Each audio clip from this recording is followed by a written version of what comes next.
नमस्कार, बहुत स्वागत है आप सभी का NH 24/7 पर। आप देख रहे हैं मिड डे एजेंडा और मैं हूं आपके साथ साधना पांडे। आर्थिक सहायता, मुफ्त शिक्षा, स्वास्थ्य सुविधाएं और नौकरी के नाम पर आदिवासी और अंदरूनी क्षेत्रों में का गैंग सक्रिय है। आदिवासियों को पहले तो झांसा दिया जाता है, बरगलाया जाता है, उनका ब्रेन वॉश तक किया जाता है और फिर उनका होता है धर्म परिवर्तन। यह मशीनरी छत्तीसगढ़ से लेकर MP तक काम कर रही है। धर्मांतरित लोगों को अपने मूल समुदाय से बहिष्कार का सामना भी करना पड़ता है, लिहाजा वो अपनी संस्कृति, अपनी परंपराओं से हाथ धो बैठते हैं। उनके पारंपरिक रीति रिवाज और सांस्कृतिक पहचान को खतरा भी पैदा हो जाता है और इसे रोकने के लिए कई कानूनी उपाय अपनाए भी जाते हैं। कई सरकारों ने कानून बना दिए तो कई राज्य जो है वो कानून बनाने जा रहे हैं। लेकिन आज हम धर्मांतरण की बातें क्यों कर रहे हैं? क्योंकि मध्य प्रदेश के मंत्री का कहना है कि सरकार का इसमें कोई दखल नहीं होना चाहिए, सरकार इसमें दखल नहीं देगी। ये तो व्यक्ति का अपना निजी फैसला होता है, वो धर्म परिवर्तन करता है या फिर नहीं करता है। अब मंत्री जी के बयान पर सरकार असहज हो भी सकती है, क्योंकि मंत्री जी ने पहले भी सरकार को कई बार असहज किया हुआ है, कई दफा वो बयान दे चुके हैं। चलिए शुरुआत करते इसी के साथ आज के मिड डे एजेंडा।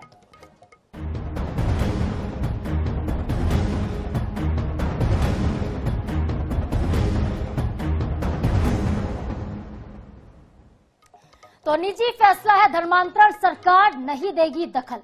जनजाति गौरव दिवस का कार्यक्रम, प्रेस कॉन्फ्रेंस को संबोधित कर रहे थे मंत्री कुंवर विजय शाह। उनके सामने एक सवाल आता है, पूछा जाता है कि क्या धर्मांतरण को लेकर सरकार का जो फैसला वो सही है? ऐसा कुछ सवाल होता है। जो धर्म परिवर्तन इस वक्त हो रहा है, आदिवासी भाई बंधु लगातार धर्मांतरित हो रहे हैं, ये पत्रकार उनसे सवाल करते हैं कि धर्म परिवर्तन की तरफ आखिर जो आदिवासी आकर्षित क्यों हो रहे हैं। इसका जवाब देते हुए मंत्री विजय शाह कहते हैं कि धर्म परिवर्तन सरकार का विषय नहीं है, बल्कि ये व्यक्ति का निजी फैसला है, निजी चयन है। दरअसल देखिए, पूरे देश में आदिवासी संस्कृति पर धर्म परिवर्तन का खतरा मंडरा रहा है। आज है जनजाति गौरव दिवस। जनजाति गौरव दिवस जो है पूरे देश भर में सेलिब्रेट हो रहा है। गुजरात में, मध्य प्रदेश में, छत्तीसगढ़ में, पूरे देश भर में PM का संबोधन भी लोग सुनने को तैयार है। आदिवासी जननायकों का आज हम सम्मान कर रहे हैं, उनको याद कर रहे हैं। आदिवासी स्वतंत्रता संग्राम सेनानियों के बलिदान को आज हम याद कर रहे हैं और आदिवासी संस्कृति को सहेजने और उनको नई पहचान दिलाने के दावे और वादे भी कर रहे हैं। लेकिन ये भी सच्चाई है कि धर्मांतरण के दंश में सबसे ज्यादा कोई पीड़ित है तो वो है आदिवासी समाज। आदिवासियों का धर्मांतरण हो रहा है और इसके एवज में उनको आर्थिक प्रलोभन दिया जाता है, उनको पैसे मिलते हैं, शिक्षा का दावा किया जाता है और इसी प्रक्रिया के चलते आदिवासी समाज में विखंडन और विभाजन हुआ, जिससे उनके पारंपरिक रीति रिवाज पर खतरा मंडरा रहा है। सांस्कृतिक पहचान धीरे धीरे करके खोती जा रही, ये खतरा उन पर पैदा हो रहा है।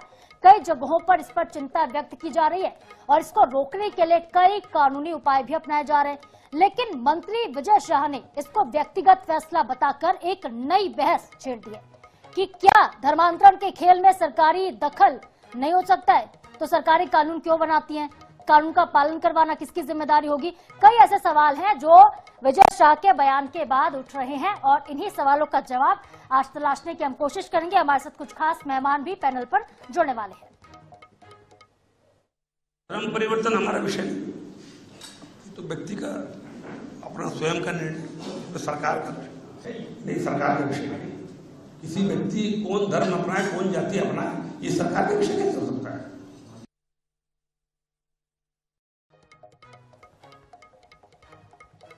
तो देखिए, धर्मांतरण जो है सियासत का सबसे बड़ा विषय। आदिवासी वोट बैंक को साधने की कवायद आखिर किसने नहीं की, चाहे सरकारें किसी की भी रही हो। आदिवासी हमेशा से वोट बैंक का जरिया रहे। लेकिन क्या सिर्फ आदिवासी वोट बैंक है? क्या धर्मांतरण के नाम पर सिर्फ दावे और वादे किए जाते हैं? धर्मांतरण को लेकर सरकार वाकई चिंतित नहीं है, सरकार जो है सजग नहीं नजर आ रही है। इस पर ही ज्यादा बातचीत करेंगे। हमारे साथ दो खास मेहमान इस वक्त जुड़ गए हैं। हमारे साथ है डॉक्टर राम पांडे, तेज तर्रार प्रवक्ता है कांग्रेस के और कांग्रेस पार्टी की बात वो रखेंगे यहाँ पर। मंच में बहुत स्वागत राम पांडे जी आपका। और हमारे साथ है जितेंद्र चौहान, जो कि प्रांत प्रचार प्रसार प्रमुख हैं VHP विश्व हिंदू परिषद के। बहुत स्वागत सर आपका भी जितेंद्र जी। सबसे पहले सवाल मैं आपसे ही लूंगी, चूंकि VHP जो है धर्म परिवर्तन को लेकर सबसे पहले मुखर नजर आता है। आप लोग धर्म परिवर्तन हो, लव जिहाद हो, लैंड जिहाद हो, इन सब मामलों में सबसे पहले पहुंचते हैं और पुलिस पर कार्रवाई का दबाव भी बनाते हैं। लेकिन मंत्री विजय शाह ये कह रहे हैं कि ये निजी फैसला है, तो क्या जो सुप्रीम कोर्ट कहता है कि धर्म परिवर्तन अगर जबरन कराया जा रहा है और प्रलोभन देकर कराया जा रहा है तो ये संवैधानिक नहीं करार दिया जा सकता, ये सुप्रीम कोर्ट गलत कह रहा है? हम मंत्री जी की बातों को सही माने जो कह रहे हैं कि ये तो निजी फैसला है? सबसे पहले आपके चैनल के सभी दर्शकों को भगवान बिरसा मुंडा के 150वें जन्म उत्सव की शुभकामनाएं। भगवान बिरसा मुंडा ने पूरे जनजाति समाज के लिए काम किया।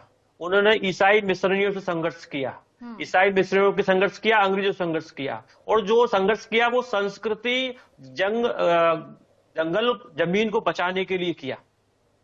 तो उनके इस भाव को देखते हुए अगर विजय शाह जी जो कह रहे हैं, उन्होंने कहा कि धर्मांतरण सरकार का विषय नहीं है। धर्मांतरण अभय धर्मांतरण एक व्यक्तिगत किसी का मत हो, वो स्वतः होके जान के समझ के कुछ करना चाहे वो अलग विषय हो सकता है, लेकिन जिस प्रकार का पूरे देश के अंदर आजादी के बाद से जो धर्मांतरण, जो अंग्रेजों की एक सफेद सेना थी, जो वो अंग्रेज चले गए लेकिन वो छोड़ गए पूरे देश के अंदर, और उस समय की सरकारों ने उस पर कभी कोई ध्यान नहीं दिया, और इसके कारण से पूरे देश के अंदर जो शिक्षा के नाम पे, स्वास्थ्य के नाम पे इस तरीके का कुचक्र चलाया गया, और हमारे वनवासी भोले बाजे जो हमारे जनजाति समूह है, चाहे अनुसूचित जाति समूह हो, उन सभी को धर्मांतरण के लिए प्रेरित करने का, उनका दिग्भ्रमित करने का प्रयास लगातार जारी है। वो स्वास्थ्य, शिक्षा, इन सब के नाम पे जारी है, और उसको रोकने के लिए शासन का कानून बना हुआ है। अवैध धर्मांतरण नहीं हो सकता। कोई भी अवैध धर्मांतरण कर रहा है जो बेला फुसला के उस पर कानून बना हुआ है। सवाल यही तो है ना कि कुचक्र को तोड़ेगा कौन? सरकार ही तोड़ेगी। सरकार ने नियम बनाए, कानून बना दिए हैं, इसका पालन भी तो सरकार करवाएगी। फिर मंत्री विजय शाह ये क्यों कह रहे हैं कि सरकार का विषय नहीं है?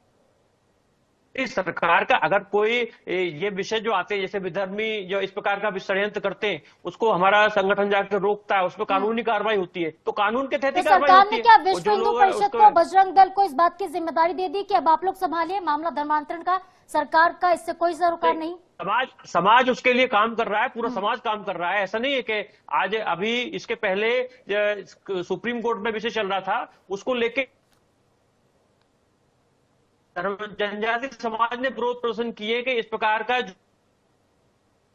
वो केवल हिंदू होने के नाते ही उनको मिल रहा है, ना कि धर्म बदलने के कारण। तो इसलिए जिन लोगों ने धर्म बदलते भय से, लालच से, उनको ये आरक्षण नहीं मिलना चाहिए। ये विषय स्वयं जनजाति समूह उठा रहे हैं, क्योंकि उनका हक मार रहे हैं वो लोग। अगर आपने धर्म बदल लिया है, आपने अपने गले में क्रॉस लटका लिया है, या आपने नमाज पढ़ ली है, तो आपको वो हिंदू के नाते मिलने वाला आरक्षण, उसका लाभ नहीं मिलना चाहिए। ये समाज स्वयं कह रहा है। तो इस प्रकार के विषय पूरा समाज जागृत है, समाज खुद उसका विरोध कर रहा है आगे रह के। तो इसलिए सरकार शासन का प्रयास अपनी जगह पर जारी है।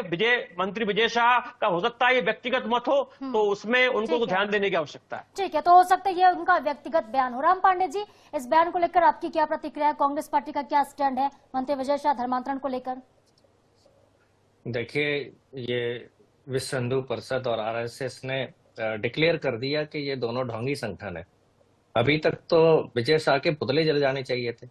अभी तक तो विजय शाह को मंत्री पद से हटा देना चाहिए था। जो विश्व हिंदू परिषद और जो बजरंग दल जो रोड पर आके जो तांडव करते हैं, वो विजय शाह के विरोध में करना चाहिए था।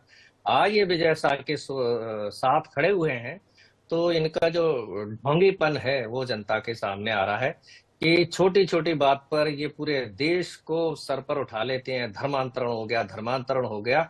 आज विजय शाह खुलेआम धर्मांतरण की परमिशन दे रहे हैं आदिवासियों को, और विश्व हिंदू परिषद और आरएसएस दोनों चुप हैं। और विजय शाह को केवल एक बार परमिशन नहीं दे रहे हैं, विजय शाह को तो सेना का अपमान करने की भी विश्व हिंदू परिषद आरएसएस ने परमिशन दे रखी है। विजय शाह को महिलाओं को अपमान करने की भी विश्व हिंदू परिषद आरएसएस ने परमिशन दे रखी है। वो शिवराज चौहान जी की पत्नी के बारे में कुछ भी कहें, ये भी आरएसएस और विश्व हिंदू परिषद ने विजय शाह को परमिशन दे रखी है। तो इससे इनका दोगलापन जो है वो साबित होता है। और हम लोग अभी ज्यादा बोलने की स्थिति में नहीं है, क्योंकि अभी बीजेपी 95% सीटों पर वहां जीती है बिहार में। तो जो बीजेपी करे वो सही, जो कर रही है धर्मांतरण कराए तो सही, रोके तो सही, जनता मरे तो सही, जनता जिंदा हो तो सही, बेरोजगारी बढ़े तो सही, बेरोजगारी कम हो तो सही, जो चल रहा है। क्या करेगा राम पांडे जी? विपक्ष क्या करेगा? आप लोग क्या करेंगे? अगर हर चीज सही है, गलत को भी सही ठहरा देंगे, तो विपक्ष क्या करेगा? कि कुछ नहीं करेगा। ठीक है, विपक्ष हार मान विपक्ष गई क्यों क्या करेगा कांग्रेस जब पार्टी? जनता सारा मोहन वोट यादव कह बीजेपी ही को रहे दे थे रही कि है। झाड़ू लगा दिया दिल्ली। 95% वोट जब जब बीजेपी वो को मिल रहा मुख्यालय है तो में जश्न हो विपक्ष रहा क्या था उसके करेगा? बाद बयान आया मोहन यादव का कि बिहार में हाँ। झाड़ू लगा दिया गया। और फिलहाल रोकती हूँ मैं आपको।